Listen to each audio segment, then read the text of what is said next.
Coming up, Sydney secures the Rugby League Grand Final, but for how long? Drug haul, a massive ice shipment uncovered. Court for a man accused of threatening to kill the Queen with a crossbow, and a new mission to the moon. That's next. Tonight, New South Wales wins with the NRL Grand Final staying in Sydney, but for how long? 750 kilos of drugs hidden in marble slabs. Police intercept one of the largest ice shipments in the state's history. Tragedy in the Northern Rivers as a woman dies in a house fire.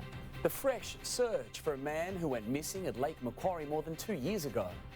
And the PM takes his plan for a voice to Parliament to the Torres Strait. This is NBN News. Good evening. The NRL Grand Final is staying in New South Wales, with league bosses and the state government today ending their drawn-out tussle over funding 6 weeks out from the showdown. But while it's welcome news for fans now, next year the major event is up for grabs. It's been weeks of threats, talks and tension. Two states, Queensland and New South Wales, hanging on the words of Peter V'landys. Authorities have seized one of the largest shipments of ice in New South Wales history, hidden in marble slabs shipped from the Middle East. Detectives let those allegedly involved sweat for weeks after discovering the drugs. And tonight, 3 men are in custody. Marching in darkness through a Burwood unit block. Police and SES volunteers have spent the day searching land at Lake Macquarie as part of an ongoing investigation into the disappearance of Aaron Clear.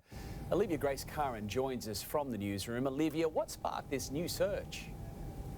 Well, Gav, police have told NBN News this search is just part of their investigation, but they're remaining tight-lipped on what exactly drew them to the area near Lenihan Oval in Belmont North. Emergency services were out in force today looking for any sign of the 47-year-old man who disappeared more than 2 years ago. Aaron Clear was last seen at Fassifern Railway Station on Christmas Eve in 2019. He lived in Belmont but was often in the Morisset, Bonnells Bay, Newcastle and Cessnock areas. There are concerns for his welfare and police say he may be camping or living on the street. It is also possible Aaron travelled interstate for work. He's described as being about 170 centimetres tall with a medium build, brown hair and brown eyes. And Gav, tonight anyone with information is being urged to contact Crime Stoppers. Thank you, Liv. A woman has tragically died in a house fire at Gunnellabar in Lismore, becoming the 15th death in New South Wales this winter. The blaze broke out at the Dudley Drive home last night. Emergency crews arrived and extinguished it before discovering the woman's body inside. The challenge for firefighters when they arrived is they had quite a ferocious fire, and it's to contain the fire to the building where it is, but also to commence those search and rescue operations to see if there's anyone located within the building. The victim is yet to be formally identified. An investigation into the cause of the blaze is underway. Communities across the Mid-North Coast have gathered to pay their respects, honouring those who lost their lives in the Vietnam War at ceremonies in Taree and Old Bar. The faces of 6 young men killed on the battlefield. Rob Douglas, NBN News. After 3 attempts dogged by rain and COVID, the River Sounds Festival begins tomorrow, with thousands of music lovers converging on Bellingen. It's the first of several events coming to the Coffs Coast, featuring some of the biggest names in Oz music. It's an impressive sight. A massive tent slap bang in the middle of Bellingen Showground. Alison Hall, NBN News. A well-known and much-loved working dog champion has sadly died in a farming accident on his Northern Rivers property in Tatham. The Working Dog Association posted a tribute to Robert Johnston, describing him as a long-time supporter of cattle dog trialling and a highly successful competitor. The 71-year-old operated Shady Acres working stock dogs. Coffs Harbour City Council is asking for feedback from the community on the rezoning proposal for the Argyle estate from low to medium density residential housing. There'll be a community drop-in session at Sports Central on the 31st of August, with submissions closing September 14. Plans to address erosion and degradation at a popular Kempsey Shire headland are open for public review. Little Nobby attracts more than 900 people daily during the summer in Crescent Head. Kempsey Shire will update the walking path and a new viewing platform on the eastern point. Residents have until early September to submit feedback on the project. One of Port Macquarie's most popular beaches is set to have a new space for culture and the arts. An outdoor amphitheatre set to be built on the unused hillsides at Town Beach. Sun, surf and a brand new stage for Town Beach. Gemma Pepper, NBN News.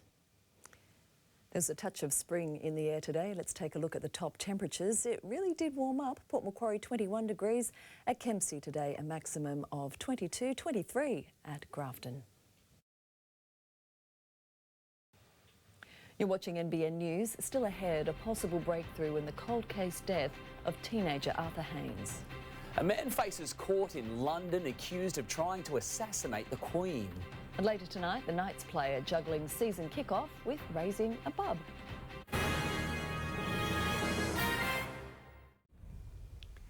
Police have made a possible breakthrough in the cold case of teenager Arthur Haynes, who died after a house fire in Sydney in 1998. The 13-year-old was sleeping at a friend's house when the blaze broke out. He lost his life weeks later in hospital. A 55-year-old man was arrested in Brisbane yesterday. He's expected to be extradited to New South Wales and charged with murder. The Prime Minister has made a whirlwind trip to the Torres Strait Islands, visiting remote communities cut off by the pandemic. Anthony Albanese is there to mould an Indigenous voice to Parliament as he pushes ahead with a plan for a historic referendum. The Prime Minister making friends in the Torres Strait. Moving to a quick snapshot of our weather situation. Overall stunning conditions across northern New South Wales, but as expected, high-level cloud did affect the Greater Hunter and Central Coast in the morning, but temperatures warmed quickly in the afternoon sunshine when it decided to join us. Tomorrow, northern New South Wales and southeast Queensland will be even warmer. The northwest, Greater Hunter and Central Coast again will be affected by another northwest cloud band, and that front will clip the region, and there's going to be a little bit of shower activity and even a possible late storm.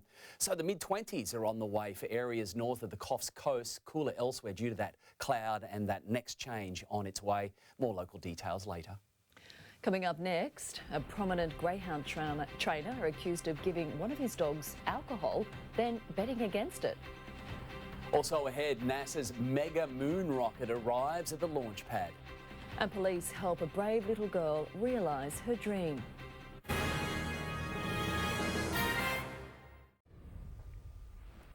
A shocking twist for police in New Zealand after human remains were discovered in the contents of a storage unit. A couple bought the unit at an online auction and only made the gruesome discovery when it arrived at their home. Innocent and unsuspecting, a couple from South Auckland searching for bargains, getting much more than they bargained for. Finance now, and the results season continues at full pace. Today, insurance and utility companies were among those announcing results. Business reporter Chris Kohler has the details. They're some of the companies that Australians use every day, and it was their turn to publish their profits. For toll road company Transurban, it was a modest $16 million, but it will pay a bigger dividend. At Medibank Private, it was just shy of $400 million for the year, also handing out a slightly bigger dividend. But Origin Energy handed down a thumping $1.4 billion loss. Overall, it was a down day on the market as investors poured through those results. And the owner of Penfolds has hiked the price of some of its wine, which mightn't go down well in the bottle-o, but shareholders were cheering today. And the Aussie dollar remains weak at 69.2 US cents and 68. Most of them were barely in their 20s when they went to war. 50 years later, we're marking the final withdrawal of Australian troops from Vietnam. Services across the country for Vietnam Veterans Memorial Day, also remembering the Battle of Long Tan. Silence in the centre of Sydney. All right, sport, the weekend's closing in fast. But there's footy tonight too. The Panthers, Adam, can secure the minor premiership. They sure can, but they'll have to beat the Rabbitohs, and it's going to be a tough ask. Well, coming up next, the late mail from Accor Stadium ahead of the grand final rematch. Also ahead, the 8th Immortal also weighs in on Kalen Ponga and the Knights' captaincy. And the young mum ready to start for the Knights in the NRLW.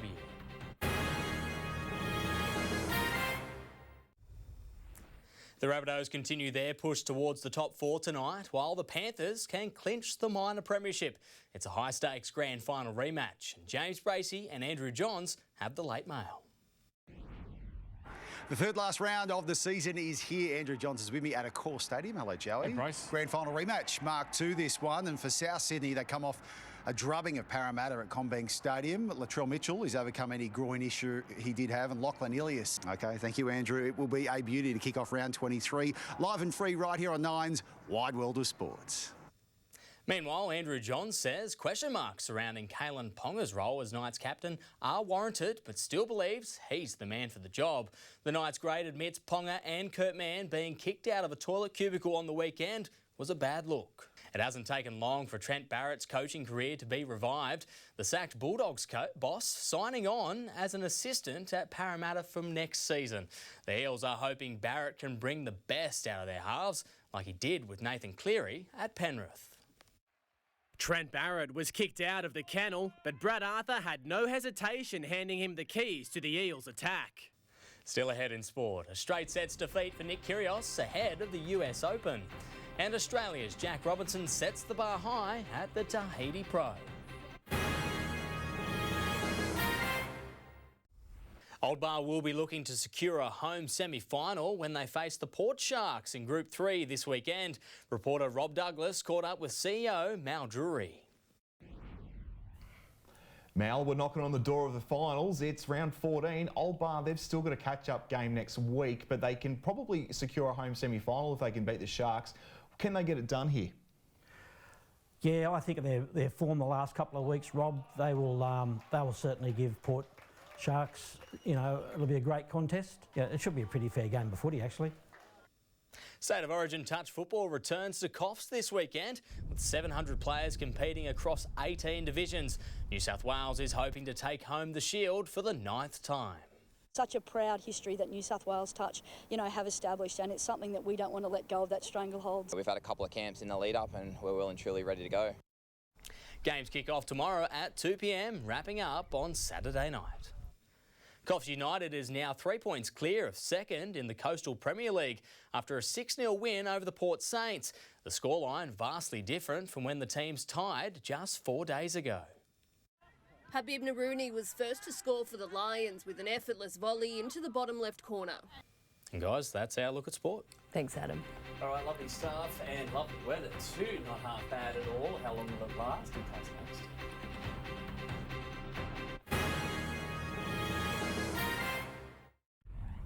Well, that's more like it. That's why we love where we live. Stunning conditions for most of the mid-north coast throughout today. And I love this time of the year for taking a swim, like the locals here that Glenn captured beautifully.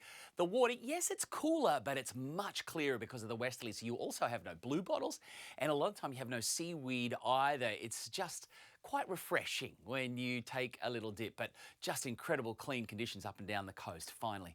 Over the past 24 hours, we've had more wet weather right throughout the southwest and across southern Australia. It's all been fine for central northern Australia, but we're seeing these northwest cloud bands come through one after the other, typical of that negative Indian Ocean dipole, which I explained earlier in the week. This one mostly affecting the southeast, and there's rain in there, and that's going to come through and may just clip the southern areas of the mid-north coast. Late tomorrow, I wouldn't be surprised if we see a little shower or thunderstorm develop throughout, Foster, maybe the Manning, as far north as the Hastings. So some late storms or a little shower come through just as that front clips us, but it's mostly going to affect areas to the south and likely to see a little bit of mid to high level cloud move through. But the cold is still dominating the southeast, very icy right throughout areas from Adelaide to the capital. Sydney dropping, very warm ahead of that system for Brisbane. Temperatures dropping for the Alice, but still fine. Cloudy but calmer in the west for Perth. 21s, low 20s today after that cool start. Generally fine conditions for most. Humidity is back down, so that's quite low, and the winds just shifting around to the east-northeast there for the Macquarie coast and north of to the Coffs coast. It's going to be another brilliant day throughout tomorrow, but bit of a change. We're probably going to see mid to high level cloud come through, and as I said, wouldn't be surprised if we see just a late little shower or thunderstorm come through. You've got the northerlies and sunshine and some of that mid to high level cloud as well. When you've got that cloud, obviously slows the heating. There's the change coming through behind the passing front, and the cooler air will move back in. But by the time it arrives, temperatures will have climbed well and truly into the low, almost mid-20s for the mid-north coast. Comes down to that cloud as well. That mid to high level cloud is going to slow the heating, but you can see further north it's going to remain fine and sunny and therefore really warm, exceptionally warm. But overall, not too bad for the local area. Still seeing a little bit of swell hang in there, to 1.5 metres for another day. Bit of angle to it from the east. Tomorrow you've got a tide. The low is at 7:30 in the morning, so we're back to the high in the afternoon at around about 2:20. Sun to rise 6:20, down 5:25. Looking ahead, it's a great weekend. Just a little bit fresher with the passing of that front, topping out at about 20. Warm Tuesday. Next frontal activity comes through next week. Rain returning from Thursday. But until then, we've got a good, fine run. As I said, just a little bit fresher again after yesterday's warmth. Temperatures dropping from Saturday, Sunday onwards, but it is going to remain all dry across the entire region. And surfers, again, we've got some swell that will be hanging in there for another day as we take a look at beaches to the north. Beautiful Ballina once again. Lovely skies and incredibly warmth, right throughout much of northern New South Wales. But we've got swell there. We should have some favourable conditions, and those winds will switch with the passing of that front.